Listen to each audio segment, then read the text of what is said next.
So, patuloy pa rin po natin binabantayan itong Typhoon Goryo at kaninang alas 4 ng hapon ay huli itong namataan sa layong 360 kilometers north ng Basco, Batanes. So, na-maintain niya po yung strength, nasa typhoon category at may taglay na lakas ng hangin na umaabot sa 145 kilometers per hour at pagbugso or gustiness na umaabot po sa 180 kilometers per hour. So bahagyang bumilis po itong pagtakbo nitong bagyong Goryo at inaasahan po natin nakikilos po ito sa direksyon na northwest na may bilis na 19 kilometers per hour. At yung binabantayan po nating tropical depression ay nag-intensify na po into tropical storm at may international name na Haitang.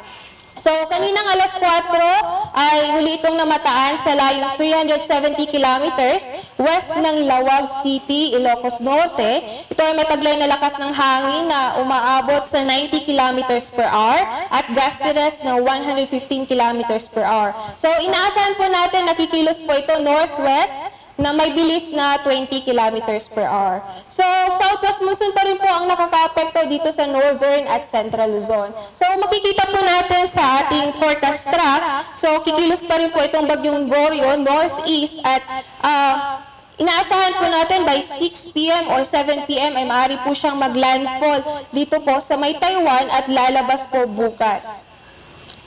So, nakataas pa rin po ang Tropical Cyclone Warning Signal number 1 dito sa Batanes Group of Islands. So, asahan po natin ang mga pagbugso ng hangin na may kasamang mga pag-ulan. So, ano pong inaasahan natin sa bagyong Goryo? So, patuloy pa rin pong ini-enhance nitong bagyong Goryo itong southwest monsoon or hanging habagat na nakaka-apekto ngayon sa western section ng northern at central Luzon. So, asahan po natin ang mga pag-ulan na may kasamang pagbugso ng hangin dito sa Batanes Group of Islands.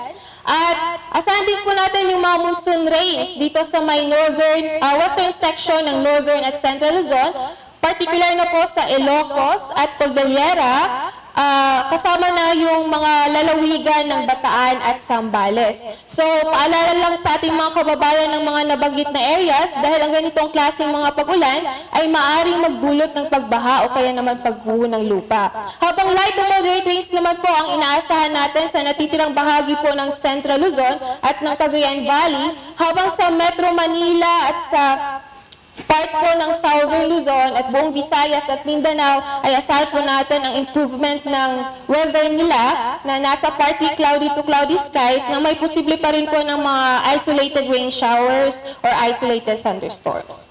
Para naman, meron din po tayong nakataas na gale warning dahil nga mas na-i-enhance itong southwest monsoon natin. So nakataas ang gale warning dito sa may seaboards ng northern Luzon at western seaboards ng central at southern Luzon. Kaya pinapayuhan po natin ang ating mga kababayang mangingisda na gumagamit ng maliliit na sasakyang pandagat ay huwag muna pong pumulaot dahil magiging maalon hanggang sa napakaalon ng mga karagatan.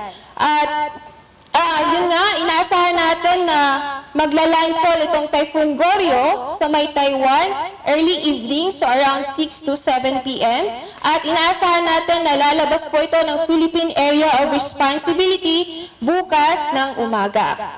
So that's July 30, Sunday. So yung binabantayan nating tropical depression na nag-intensify na into tropical storm na may international name na Haitang. So kaninang 4 p.m. ay nasa 370 or 370 kilometers west ng Lawag City, Ilocos Norte. So nasa labas pa po siya ng Philippine Area of Responsibility at may posibilidad or may chance po na maaari siyang pumasok ng Philippine Area of Responsibility sa may northwestern boundary po ng PAR bukas ng hapon or gabi. So lalabas muna ito si Bagyong Goryo, tapos inaasahan po natin na maaring pumasok bukas ng hapon itong si Tropical Storm Haitang. So inaasahan pa rin po natin na mag-i-enhance pa rin po siya ng southwest monsoon natin. So asahan natin na meron pa rin pong mga paulan dito sa mga northern at central Luzon dahil po sa hanging habagat. So asahan po natin dito banda po sa southern Luzon, kasama na po dyan yung Metro Manila, ay asahan po natin ang improvement ng weather.